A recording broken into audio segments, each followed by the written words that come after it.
From the creators of Left 4 Dead 2, Back 4 Blood was said to be a reimagining of the game that had taken the world by storm in 2008.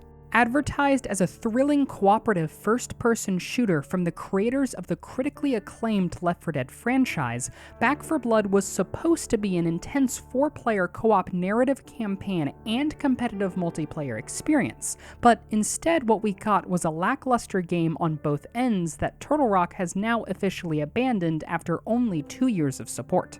How did a game fall so far from its original vision and fail so spectacularly, especially from a developer team who created a gaming giant within the same genre? Did the dev team get hit with a nasty streak of bad luck, or are they entirely to blame? Let's talk about it.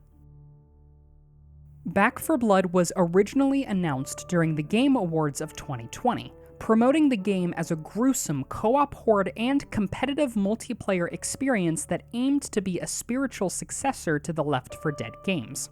In a dev blog titled Our Vision, Turtle Rock Studios claimed that they had a deep desire to take the formula of the co-op horde shooter that made Left 4 Dead so fun and bring it up to modern-day standards with modern-day graphics, technology, and visions for the game that would all serve to redefine the co-op horde genre.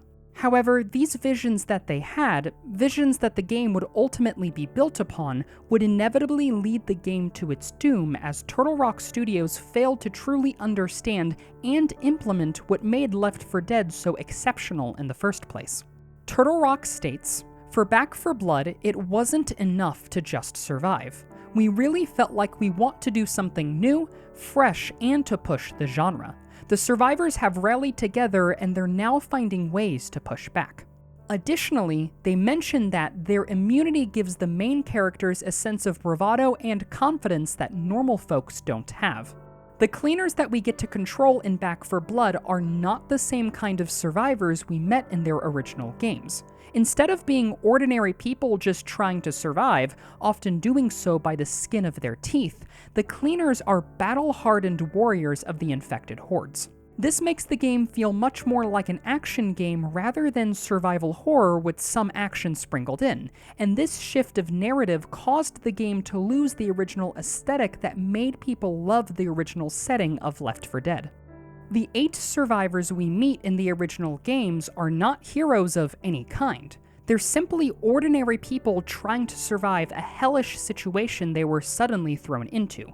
Each survivor has a unique backstory that are not only relatable to ordinary people, but different enough to create realistic and believable inter-party dynamics that are based upon their lives before the outbreak. Bill is a hardened veteran of the Vietnam War, which gives him the expertise and experience to become the group's natural leader.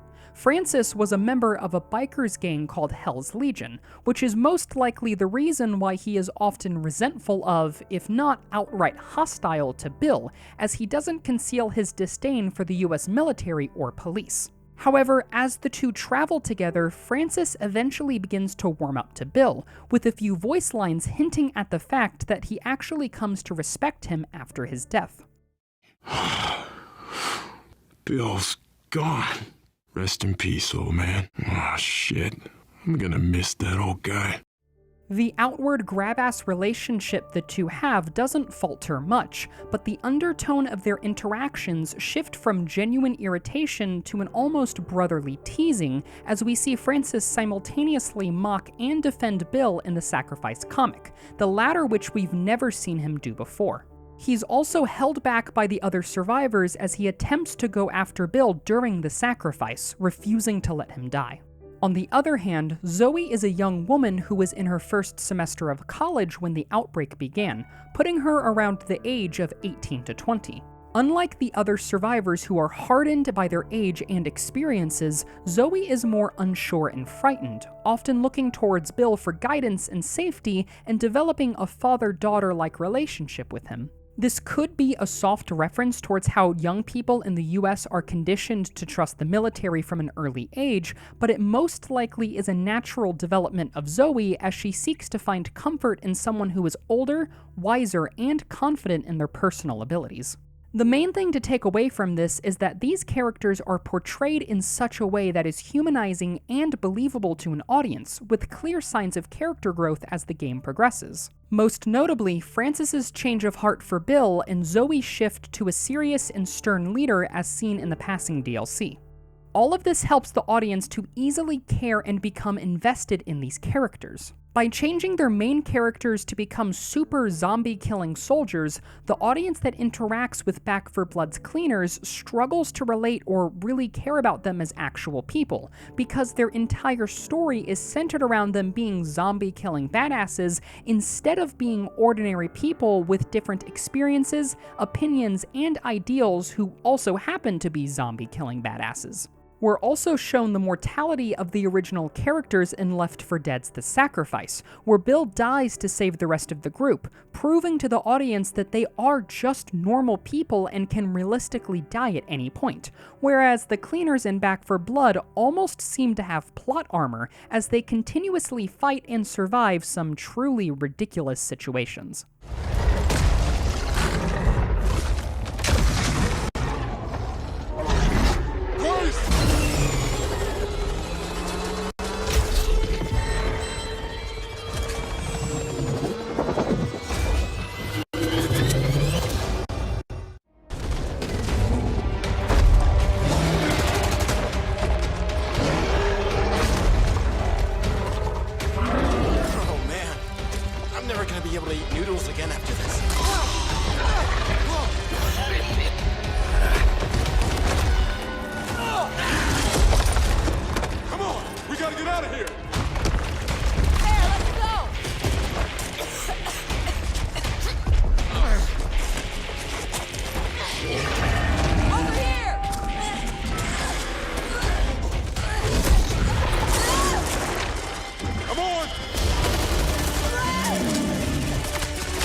Aesthetic is not the only thing Turtle Rock wanted to change, though. They aimed to really bring out the cooperative nature of co-op games, saying, "We think our co-op is different because co-op isn't about just putting 4 people into a mission together. Co-op is about identifying tasks, activities, and gameplay that depend on people working together. If they're not working together, it's not true co-op." While this may seem like a legitimate stance to take at first, the issue with this statement is that most people don't want a heavy cooperative experience in gaming, even if they say they do. Left 4 Dead is widely considered to be one of the best casual cooperative experiences of all time, and the keyword here is casual. While the game has its intense moments and does have expert difficulty if you really want a challenge, the rest of the game is not so demanding that it requires its players to try hard in order to win. People can simply pick up the game and feel like badass zombie killers while having the occasional moment of teamwork and intensity, and that feeling and experience you get from that was euphoric enough for most gamers back in 2009. Back 4 Blood went in the opposite direction, though, changing the formula from a casual cooperative experience to a hardcore one as the difficulty of the game increased significantly. This isn't necessarily a bad thing, as some games, most notably GTFO, can get away with it, but the difference between games like GTFO and Back 4 Blood is that the former market themselves as a hardcore experience while Back 4 Blood did not. Players who get into games like GTFO know exactly what they're getting into, and players who were getting into Back 4 Blood expecting it to be like the original Left 4 Dead games got completely blindsided by the shift in difficulty. Furthermore, this shift set the game up for long-term issues with player retention. Casual co-op games see most of their active player count come through via quick play, which serves as an easy and commitment-free way for people to play their favorite games. Hardcore games of the same genre almost never have a populated quick play queue though, as the intense and unyielding requirement for teamwork simply does not mesh well with the core principles of quick play.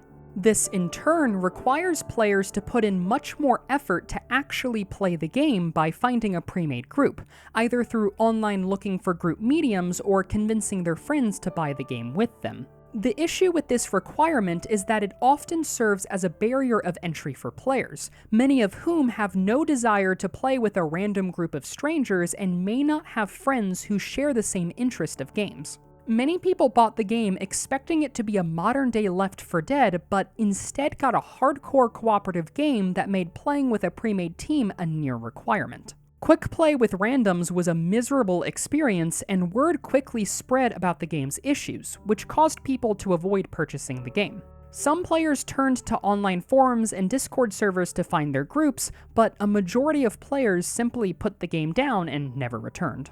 Also, all of this is not to mention the lack of a true campaign versus mode, something which the community at large so desperately wanted that Turtle Rock made clear they had zero interest in delivering. The lack of modded support was also a huge blunder, as that alone could have extended the lifespan of the game far, far into the future. Left 4 Dead and TF2 are still alive and well over a decade after their initial release due to the modded community, and Back 4 Blood could have followed in their footsteps. Instead, the game is abandoned after only 2 years of development, destined to be forgotten as another mediocre game.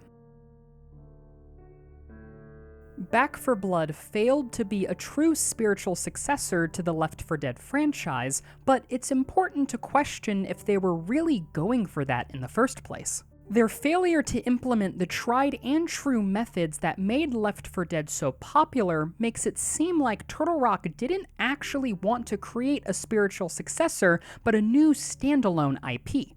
There is absolutely nothing wrong with wanting to create a new product that is entirely separate from an older one, but the marketing and advertisements for the game didn't make that clear. With how often we were reminded that Turtle Rock were the creators of Left 4 Dead, it appeared as if Turtle Rock wanted to make a modern Left 4 Dead 3. If they truly wanted to create Left 4 Dead 3, they failed in almost every aspect, but if they wanted to make a standalone product, they didn't make that clear enough, and everyone expected Back 4 Blood to be something that it never was supposed to be. You could make the argument that it's entirely on the community for assuming something without any evidence to support that, and while I would agree, I would also argue it's still partially on Turtle Rock Studios to come out and say that their new project is entirely separate from their old project, especially when that older project is a gaming giant people have been begging to see a sequel to. At the end of the day, though, the conjectures we can make about Back 4 Blood and its intended direction will never truly be known. Only Turtle Rock truly knows where they wanted to take the game, and whether they succeeded or failed on that front is only known to them. We can see the impact of the finished project, though, which numerous people did not like and referred to as lackluster, uninspired, and dull. Of course, all of this conjecture is not to discount the numerous issues Back 4 Blood had on launch. Bugs galore, performance issues, missing key features like offline mode, low quality of life, inconsistent AI director, ghost hits, connection issues, and most importantly, the lack of content. While all of these issues did contribute to the inevitable decline of the game, I truly do believe the main thing that killed Back 4 Blood was the confusion on what exactly it was supposed to be. Everyone expected Back 4 Blood to be a modern-day Left 4 Dead, and the realization that that was not the case, combined with the numerous launch issues, sealed the game to an early grave.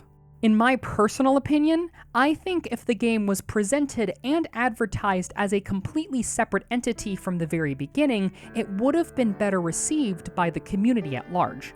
It wouldn't have been a huge success, but it more than likely would have been kept alive by a small yet dedicated community of a few thousand people instead of being on life support with barely over 1,000. Thanks for watching, and thanks to this month's Patreons for their continued support. Make sure to like and subscribe for more video essays like this in the future. See y'all next time.